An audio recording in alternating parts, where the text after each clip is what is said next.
창세기 12장 10절에서 20절 말씀입니다. 그 땅에 기근이 들었으므로 아브람이 애굽에 거류하려고 그리로 내려갔으니 이는 그 땅에 기근이 심하였습니다. 그가 애굽에 가까이 이르렀을 때에 그의 아내 사레에게 말하되 내가 알기에 그대는 아리따운 여인이라. 애굽 사람이 그대를 볼 때 이르기를 이는 그의 아내라 하여 나는 죽이고 그대는 살리리니 원하건대 그대는 나의 누이라 하라. 그러면 내가 그대로 말미암아 안전하고 내 목숨이 그대로 말미암아 보존되리라 하니라. 아브람이 애굽에 이르렀을 때에 애굽 사람들이 그 여인이 심히 아리따움을 보았고 바로의 고관들도 그를 보고 바로 앞에서 칭찬하므로 그 여인을 바로의 궁으로 이끌어들인지라. 이에 바로가 그로 말미암아 아브람을 후대하므로 아브람이 양과 소와 노비와 암수 나귀와 낙타를 얻었더라. 여호와께서 아브람의 아내 사레의 일로 바로와 그 집에 큰 재앙을 내리신지라. 바로가 아브람을 불러서 이르되 내가 어찌하여 나에게 이렇게 행하였느냐? 내가 어찌하여 그를 내 아내라고 내게 말하지 아니하였느냐?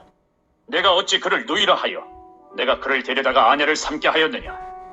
내 아내가 여기 있으니 이제 데려가라 하고 바로가 사람들에게 그의 일을 명하매 그들이 그와 함께 그의 아내와 그의 모든 소유를 보내었더라.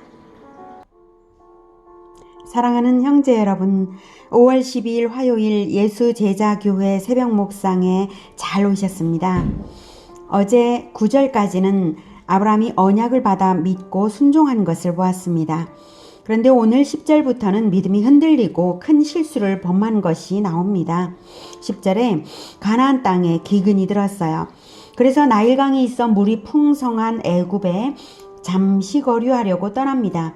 그런데 아브라함 생각에는 잠시 거류하겠다고 하는 것이지만 이것은 믿음의 위기입니다. 아브라함이 가나안 땅을 언약으로 받았고 또 가나안 땅에서 자손 대대로 거주해야 하는 것이 아주 중요한데요. 그 이유는 언약에 따른 계명과도 같아요. 하나님은 가나안 땅을 주시겠다고 약속하시면서 조건으로 명하신 것이 그 땅에 거주하라는 것 외에는 더 없거든요. 그런데 기근이 들었다 하여서 쉽게 이주해 버린다면 잠시 거류하겠다는 생각도 변질될 위험이 있는 것이죠. 그리고 아브라함은 믿음이 이미 흔들리고 있었던 것이 사실입니다. 위기에 대한 처세술을 하나님보다 더 의지하고 있었거든요. 11절에서 13절을 보면 아브라함이 애굽으로 가면서도 매우 두려워하죠. 그것은 애굽이 성적 타락과 폭력이 일반화된 사회여서 미모의 아내를 빼앗으려는 사람들이 아브라함을 해칠 수 있다는 것인데요. 애굽은 함의 후손들의 땅이고 전반적으로 함의 후손들이 셈의 후손들에 비해 폭력적이고 타락한 것은 사실입니다. 그것은 가나안도 마찬가지였어요. 훗날 가나안의 소돔과 고모라가 타락상으로 심판을 당한 것을 보면 알 수 있죠. 아브라함은 아마도 가나안에서도 그런 위험이 전혀 없지는 않았을 것 같아요. 가나안의 블레셋 땅에서도 유사한 일이 훗날에 이삭에게 있었던 것으로 알 수 있죠.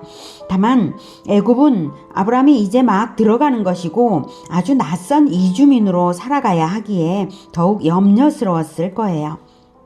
하지만 문제는 첫째로 아브라함이 하나님을 의지하지 않고 아내에게 거짓말을 하도록 사주하며 처세술을 의지했다는 점과 둘째로 아내의 정조보다 자기 생명을 더 아꼈다는 점이에요.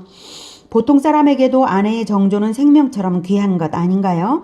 아브라함의 경우는 보통 사람과는 비교할 수 없게 아내의 정조가 중요합니다. 왜냐하면 가나안 땅을 약속받은 것은 메시아의 나라를 세우겠다는 하나님의 계획이 있는 것이고 메시아는 여자의 후손으로 태어날 거룩한 사람이거든요. 창세기 3장 15절에 여자의 후손 언약을 기억하시죠? 에덴에서 첫 범죄를 일으키도록 조장한 마귀에게 하나님이 선언하신 것인데요. 여자의 후손이 마귀의 머리를 밟고 승리할 것이 선언되었어요. 3장 15절 내가 너로 여자와 원수가 되게 하고 내 후손도 여자의 후손과 원수가 되게 하리니 여자의 후손은 내 머리를 상하게 할 것이요 너는 그의 발꿈치를 상하게 할 것이니라 하시고 마귀의 머리를 밟을 후손이고 여자의 후손이에요. 거룩한 후손이고 여자를 통하여 태어날 후손이죠. 그 후손을 왕으로 보내시기 위해 아브라함을 선택하여 가나안 땅 주실 언약을 주신 것인데, 아브라함이 가나안 땅을 떠나고 있고 더욱이 아내를 누이라고 거짓말을 시키고 있는 것은 여자의 후손의 거룩한 출생에 대하여 아브라함이 생각지 못하고 있는 것이죠. 아브라함은 자기가 받은 언약의 의미를 제대로 이해하지 못한 것 같습니다. 하나님은 여자의 후손 언약을 이루기 위하여 아브라함에게 땅, 민족, 축복권, 언약을 주신 것입니다. 아내의 정조를 잃는다면 모든 것은 물거품이 되고 맙니다. 14절에서 16절 볼 때에 사례를 애굽 왕 바로가 데려가는데요. 아브라함이 걱정했던 것이 정말 맞았던 것일까요? 아니면 부부로 정직하게 나타냈으면 일어나지 않았을 일이었을까요? 18절과 19절을 볼 때에 바로가 아브라함을 책망하는데요. 어찌하여를 3번이나 말하며 부정직함을 책망하는 것을 볼 때에 아브라함이 정직했다면 일어나지 않았을 일이었다고 봅니다.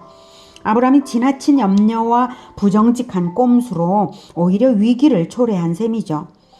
타락한 나라의 왕에게 하나님의 백성이 질타를 당하는 꼴이 얼마나 부끄러운 일인가요?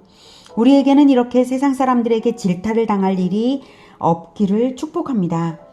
그런데 중요한 것은 하나님의 태도예요.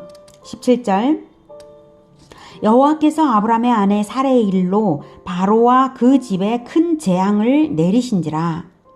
하나님께서 사레를 지켜주신 것이죠.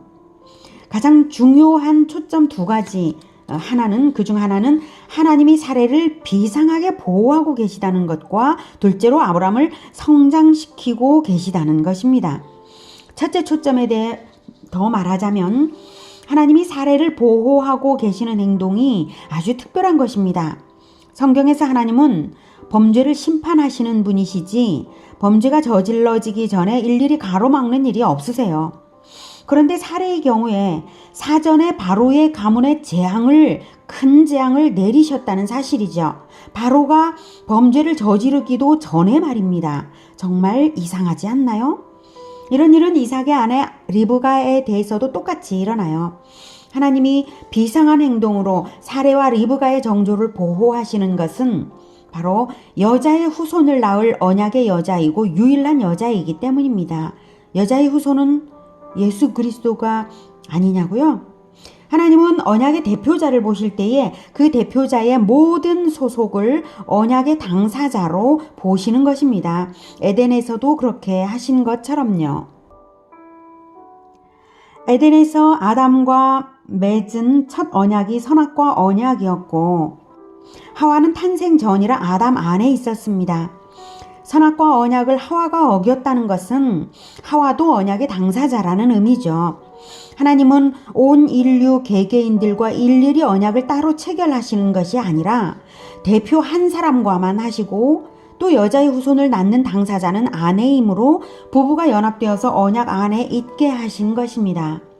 하나님이 한 사람 언약의 대표자 안에서 모든 후손을 보신다는 것은 또한 기나긴 역사가 하나님 앞에서는 하루와 같이 압축되어 있는 것과 같아요. 그래서 사례는 언약 안에서 아담과도 동등하고 아브람과도 동등할 뿐만 아니라 아내이므로 여자의 후손을 낳을 당사자인 것입니다. 하와도 그래서 아들을 낳았을 때 기뻐했던 것이죠. 예수 그리스도의 어머니 마리아만 여자의 후손을 낳은 것이 아니라 사례 역시 거룩하게 여자의 후손을 낳아야 하는 언약의 당사자인 것입니다. 하나님이 그렇게 보시는 것입니다. 그래서 하나님의 비상적인 보호 행위를 언약 안에서 비로소 우리는 이해할 수 있는 것입니다. 물론 예수 그리스도가 이미 태어나신 이후에는 개별적으로 여자의 정조를 비상적으로 지켜주셔야 할 이유는 이제 없으시죠. 둘째 초점은 그러나 아브라함을 하나님께서 성장시키고 계시다는 것입니다. 아브라함은 어리석어서 언약의 의미를 잘 몰랐고 믿음이 연약했던 것이지 고의적으로 언약을 어기려고 하는 것은 아니므로 하나님께서 오랜 세월 동안 사귀시면서 믿음을 키우실 작정이신 것입니다. 그래서 탓하지 않으시고 두신 것 같아요. 만약 성장시킬 생각이 아니셨다면 처음부터 이렇게 어리석고 연약한 자를 선택하실 필요는 없으시죠. 처음부터 좀 나은 사람을 택하는 게 낫지 않나요? 하지만 하나님은 지극히 평범한 아브라함을 선택하셨습니다. 저는 확신합니다. 아브라함은 우리 평범한 사람들과 똑같았을 것이 틀림없어요. 그래서 아브라함을 성장시키시느라 25년이나 걸려서야 이삭을 출생시키시고 또 10수년을 더 성장시키신 후에야 모리아산에 시험을 주신 것입니다. 40년 이상을 하나님과 사귀면서 아브라함은 믿음의 조상으로 성장했던 것입니다. 그러고 보니 어떻습니까? 우리도 희망이 있지 않습니까? 아브라함의 어리석음이나 치졸함과 비슷한 모습이 우리 자신에게도 나타났었다 할지라도 너무 낙심할 필요가 없습니다. 하나님을 의지하며 잘 사귀면 됩니다. 하나님은 우리의 어리석음과 치졸함의 때를 다 벗기시고 마침내 믿음의 조상이 되게 하실 것입니다. 시간 문제일 뿐이죠. 하나님은 반드시 하십니다. 우리가 하나님과 사귀기만 한다면 말입니다. 사례를 데려간 남자가 애굽 왕 바로였다는 것은 또 하나의 은혜로운 섭리입니다. 그랬기에